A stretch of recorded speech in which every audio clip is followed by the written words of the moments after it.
Hello and welcome back to the Satyagraha. और मेरा नाम हेमंत भट्ट है। हम आपको लगातार बिहार विधानसभा चुनाव से बहुत सारी खबरें दिखा रहे हैं और उन सारी खबरों के बीच में हमारा प्रयास ये है कि ज़मीन से जा कर के आपको मुद्दों पे बातचीत करें और आपको बताएं कि बिहार चुनाव में क्या कुछ चल रहा है और अलग अलग जो मुद्दे हैं वो कैसे स्पष्ट रूप से संवाद के माध्यम से निकल कर के सामने आएंगे। हमारे सामने अभी जनरल सेक्रेटरी हैं इंदु सिन्हा जी जन स्वराज पार्टी से, और एक प्रवक्ता होने के नाते नहीं, एक महिला होने के नाते हम उनसे बातचीत करेंगे और जानने का प्रयास करेंगे कि जब ज़मीन पे वो जा रही हैं तब महिलाओं के किन मुद्दों को वो तत्परता से देख रही हैं, उनको उठा रही हैं, और पार्टी के बारे में और बिहार के बारे में उनकी क्या समझ है उनसे उसके बारे में थोड़ी सी बातचीत करेंगे। मैम बहुत बहुत स्वागत है आपका सत्याग्रह में। हेमंत जी, आपका भी बहुत बहुत धन्यवाद। मैं आपको अभिनंदन करती हूँ और सत्याग्रह आपके चैनल को शुभकामनाएं देती हूँ जी। मैम और आपसे आशीर्वाद भी देती हूँ कि आप लोगों के वजह से जो राजनीतिक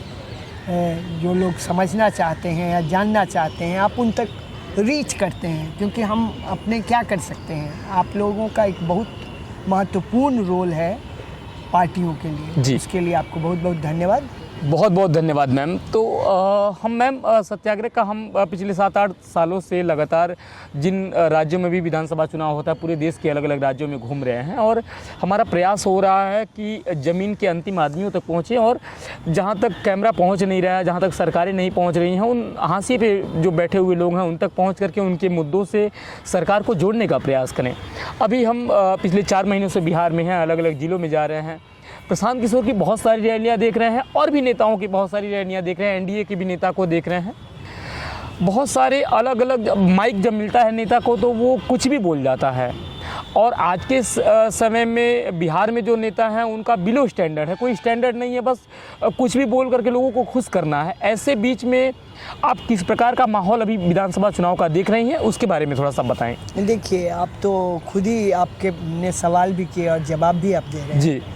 तो आपके प्रश्न में ही आपका उत्तर छुपा है। आप घूम रहे हैं, देख रहे हैं।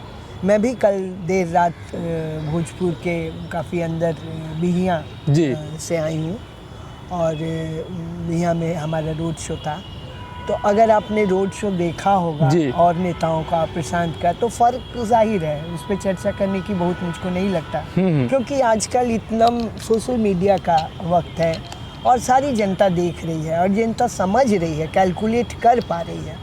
जहाँ तक आप बिहार की राजनीति को समझते होंगे तो हमारे यहाँ तकरीबन 15 साल तक लालटेन का राज था जी, जिसने, और मैं उसी ज़माने की में पढ़ाई लिखाई करती थी जी जी, और मेरा मतलब बहुत नज़दीक से उस ज़माने को झेला है जी जी, जिया है। आप लोग प्रत्यक्षदर्शी हैं जी। बिल्कुल झेला है, ये शब्द सबसे ज़्यादा उचित है। तो उस समय का जो भय है वो हमारी जैसे लोगों के मन से नहीं जाता, तो वो अपने बच्चों को भी इनकी कहानियाँ सुनाता है और उसके चलते आज जो हमारे यंग लोग हैं वो भी वाकिफ़ हैं जी। अब जो अगर मेरे माँ बाप जो भोगेंगे और मैं साक्षात उसको ना भी देखूं तो वो दर्द मैं भी बिल्कुल कर सकती हूं। बिल्कुल। तो इसलिए लालटेन का किरासन तेल बनने की किसी की इच्छा अब नहीं है। 15 साल में जो उन्होंने जंगल, ठीक है, लालू जी ने एक बहुत ही अच्छा काम किया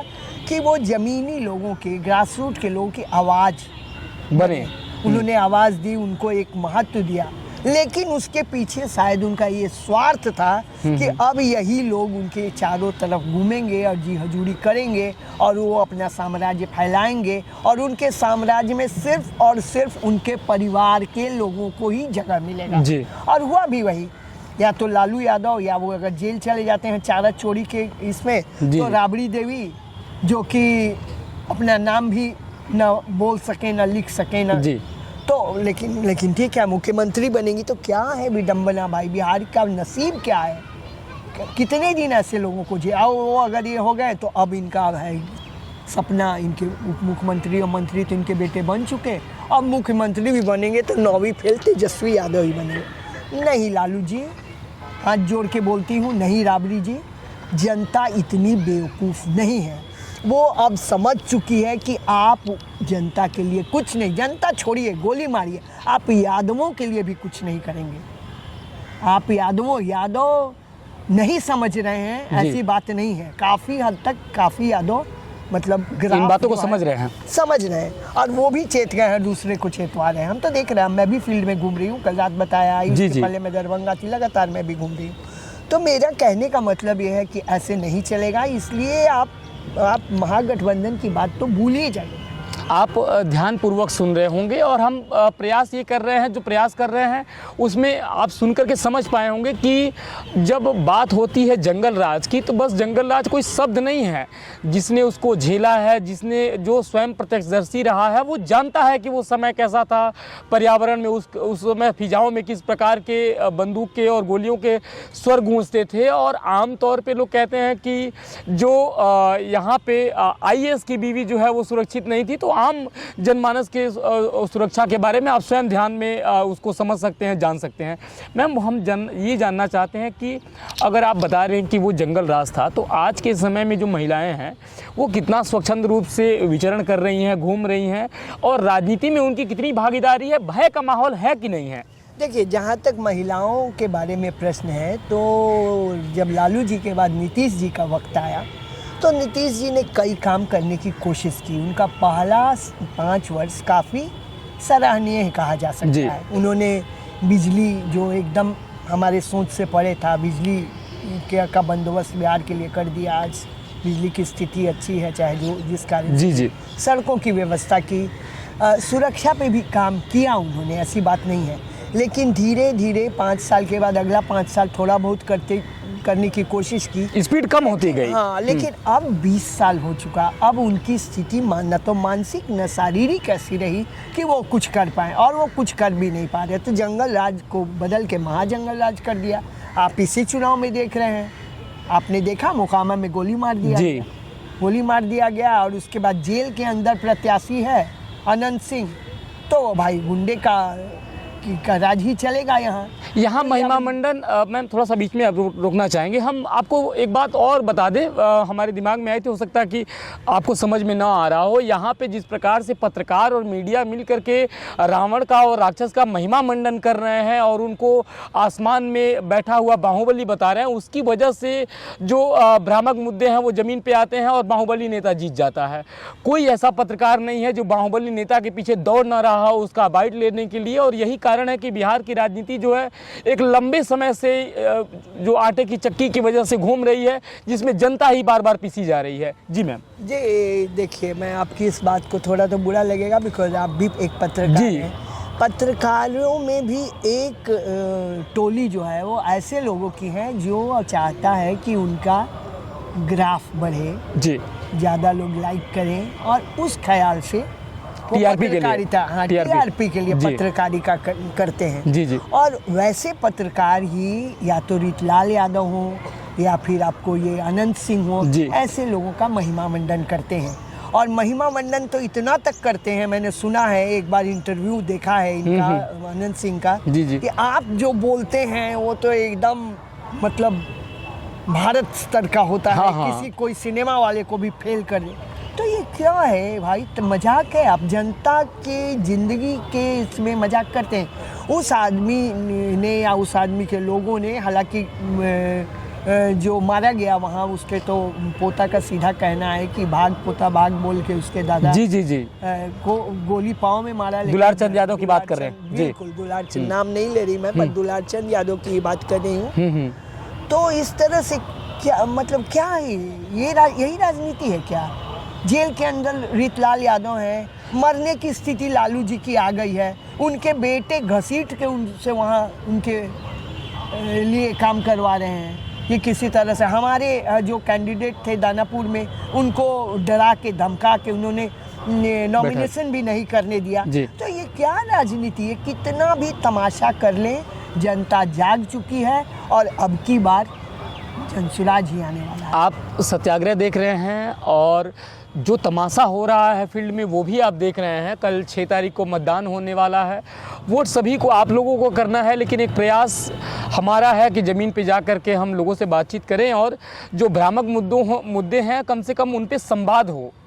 ऐसा नहीं, हम कोर्ट नहीं है, हम कुछ बदल नहीं सकते हैं, लेकिन बदलाव के लिए संवाद कर सकते हैं, बातचीत कर सकते हैं, और वही कर रहे हैं ग्राउंड जीरो पे। अभी हम बैठे हुए हैं, नवंबर का महीना चल रहा है, 2025 का समय है, और विधानसभा चुनाव 25 का जो है वो हम आपको बिहार से दिखा रहे हैं।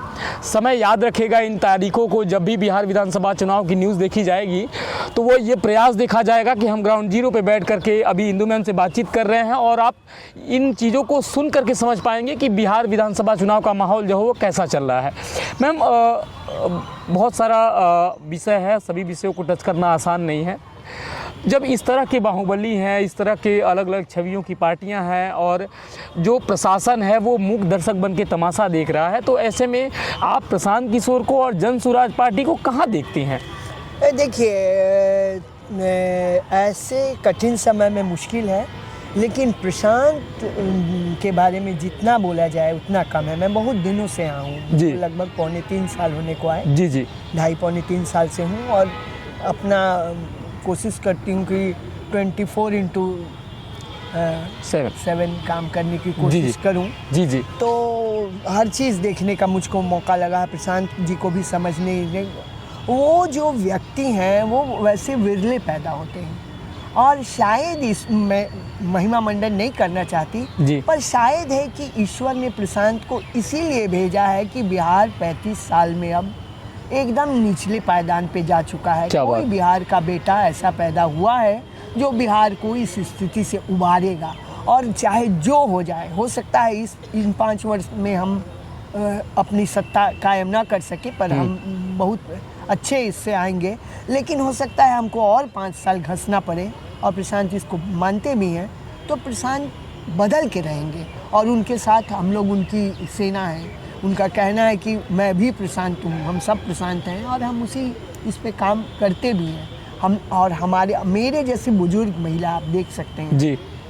मैंने भी पलायन का दर्द सहा है। नौकरी यहाँ डर से मैंने यहाँ नौकरी नहीं किया, किसी तरह से पढ़ाई किया। पढ़ना मुश्किल था, एक पेपर के एग्ज़ाम 10 बार होते थे, गोली बंदूक ये सब एकदम आम। आप जा रहे हैं, कब गोली लगेगा, कब किसको क्या होगा, बस फूंक फूंक के। शाम हुआ नहीं कि घर के माँ बाप एकदम डर जाएंगे।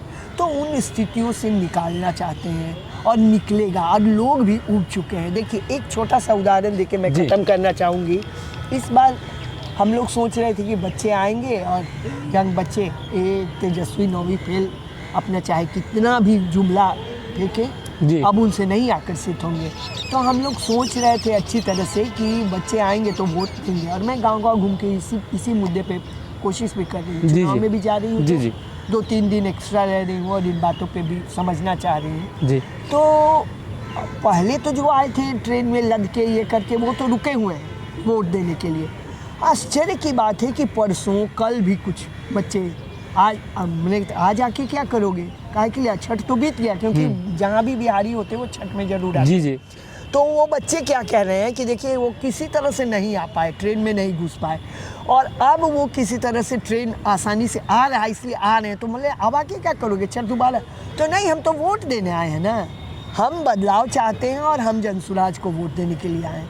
तो चाहे ऐसे 10% भी बच्चे, 5% भी बच्चे हैं, तो बहुत अजीब बात है। सोच कहाँ तक पहुँच चुकी है लोगों की कि सब के सब बदलाव चाहते हैं। कोई नहीं चाहता कि लालटेन का तेल बने या कमल पे जाके बैठे। क्या बात, साउंड्स गुड। तो ये कार्यक्रम था सत्याग्रह का ये विशेष कार्यक्रम हम अभी आपको पटना से दिखा रहे हैं। हमारे साथ में इंदु मैम बैठी हुई हैं, और समाज में जब पूरा जीवन बिता करके कोई महिला इस पद पे आती है और प्रवक्ता के रूप में अगर वो किसी पार्टी की राय रखती है, तो उससे बहुत कुछ जानने का सबब है। आपको समझना पड़ेगा, आपको सुनना पड़ेगा, और ये समझ करके, सुन करके आप जान पाएंगे कि उसने अपने जीवन में, अपने करियर में बिहार को कैसे बदलते हुए देखा है, किन मुद्दों को देखा है, और उससे समझ करके ही हम एक अच्छे भविष्य का निर्माण कर सकते हैं। मैम, बहुत बहुत धन्यवाद, आपने अपना समय दिया, और आप सभी से कहना चाहेंगे कि आप अपना ख्याल रखें, अपनों का ख्याल रखें, और देखते रहें सत्याग्रह। बहुत बहुत धन्यवाद आप सभी का। आपको भी बहुत बहुत नमस्कार।